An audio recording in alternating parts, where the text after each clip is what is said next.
Bueno, como segunda cápsula y última ya de la semana número 5, la relativa a la Constitución de 1925, para guiar o resolver dudas en general asociadas al trabajo que ustedes deberían entregar relativo a la Constitución de 1925, de acuerdo al contexto que ya vimos en la clase anterior. Bueno, en primer lugar, nosotros debemos distinguir que en el caso de la Constitución de 1925 deberíamos distinguir dos periodos, ¿no?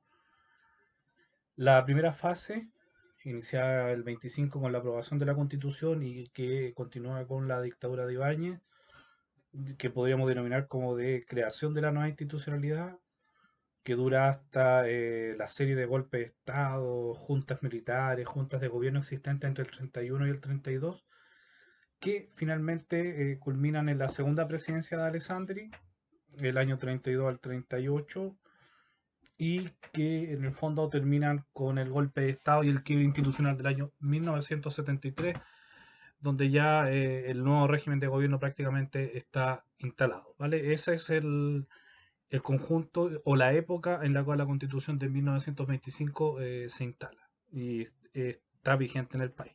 Una fase, ambas las dos fases las vamos a ver en detalle, en realidad las dos se ven la siguiente semana, que vuelvo a insistir, el término del gobierno de Alessandri, que se ve obligado a salir del gobierno, la dictadura del general Ibáñez, y todos los presidentes existentes hasta el año 73.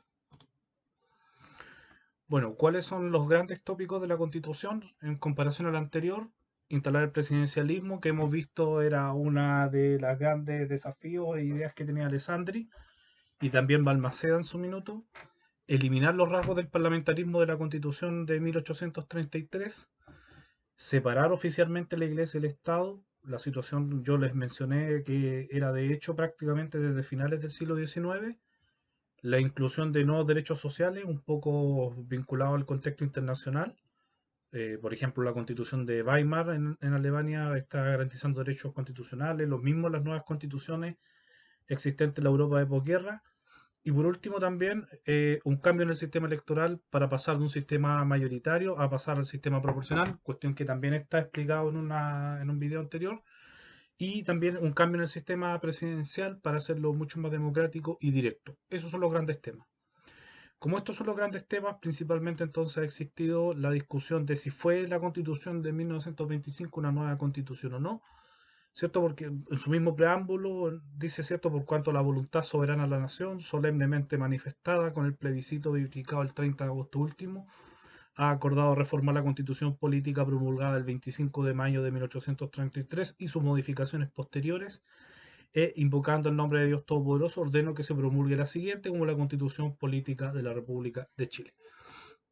Bueno, al respecto, la discusión historiográfica, ¿cierto? Salazar, a quien hemos seguido bastante, porque representa una gran grupo teórico al respecto, señala que, en el fondo, lo que hizo Alessandri y la comisión que hizo la Constitución es una versión corregida de 1833, que simplemente cambió el tema al presidencialismo, pero que no generó una gobernabilidad de la sociedad civil, entendiendo la sociedad civil como todos los no afiliados a los partidos políticos, ¿cierto? Y como lo quería ese grupo civil. Al respecto, el desarrollo de esta constitución de 1925 va a estar cruzado en el periodo por al menos tres cuestiones que ustedes pueden ver señaladas ahí, que van a ser procesos de transgresión y disruptor de la estructura política nacional, es decir, los procesos que van a generar las grandes crisis. En realidad, la crisis del 73 es una cuestión que se viene arrastrando desde el año 25, si uno lo quiere ver desde una mirada de larga duración histórica. Es una constitución de escasez de legitimidad, según Salazar, ¿cierto? Que no invoca tampoco un mayor margen de participación popular. Hablamos de una constitución que simplemente reduce a dos derechos básicos de participación, la elección y la petición. Por otro lado, tenemos un Estado que, debido a la crisis del 29, toma mayor protagonismo, pero que tampoco logra saldar totalmente la deuda del Estado con la sociedad.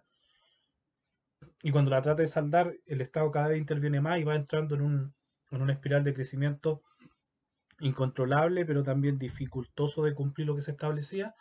Y por último también hay un proceso de democratización de la sociedad en varios sentidos. En el sentido electoral, prácticamente el periodo va a terminar con casi 4 o 5 millones de votantes, la inclusión de las mujeres en el ejercicio electoral, la presencia de los grupos más pauperizados de la sociedad, producto de que de la expansión del sistema escolar van a participar cada vez más de los procesos eleccionarios, que es una de las patas de la participación existente en el periodo, y por tanto eso va a ir cambiando paulatinamente el mapa político y lo va a complejizar a niveles que obviamente no se habían visto hasta entonces en la historia chilena, que reservaba el espacio político, como lo hemos definido en la primera semana, como un espacio particular de pugnas de poder y de decisión. Eh, Otro lado, el recorrido general, los procesos disruptores, ¿no? Tenían que ver primero con el inicio de un caudillismo, el, el alessandrismo y el ibañismo. Por otro lado, dejan los caudillos el 38 esa disputa para pasar finalmente de un Estado que no intervenía nada en economía, a pasar al estatismo productivista y transformarse en un Estado que va a instalar la empresa en Chile, que por lo menos desde 1946 ya el sistema está tan presionado que empieza a, a buscar soluciones que no van a ser exitosas, van a existir, qué sé yo, la revuelta de la Chaucha, el 2 de abril de 1957, y la falla de la Constitución por garantizar correctamente todos esos derechos sociales se va a reducir los movimientos sociales y en protestas sociales cada vez masivas desde el año 1932, que es algo que vamos a ver en detalle la siguiente semana. Bueno, entrando directamente a la Constitución, el organigrama prácticamente es el tradicional, ¿no? El presidente de la República, figura ya sempiterna en la historia de Chile, un Congreso bicameral, el Poder Judicial. En el caso del presidente de la República, se aumenta un año para que pueda gobernar y ejercer planes de un poquito más larga duración. Sin reelección, se instala un régimen presidencial en el cual los ministros de Estado dependen directamente del presidente de la República y a su vez la administración territorial, con un gobernador de provincia, un gobernador de departamento y un subdelegado, un intendente, ¿cierto? Un gobernador provincial, un gobernador de departamento, perdón, y un subdelegado a la subdelegación. Eh, por otro lado, el presidente se reserva la capacidad de presentar proyectos de ley, que también era una cuestión tradicional existente, pero va a controlar el Parlamento con las urgencias parlamentarias, es decir, va a administrar los ritmos de los proyectos de ley, que es prácticamente algo que existe hasta el día de hoy. Los diputados de una Cámara Fiscalizadora, el Senado de la Cámara de Control, se pueden autoconvocar, pueden seguir interpelando, pero ya no como antes, con unos quórum un poquito más elevados. Ya los parlamentarios no pueden ser ministros de Estado, lo que va a eliminar también el juego y la rotativa, y tiene iniciativa legal, excepto, y esto va a ser muy importante para todo el periodo, en materias presupuestarias. Eso sigue vigente en el país hasta el día de hoy.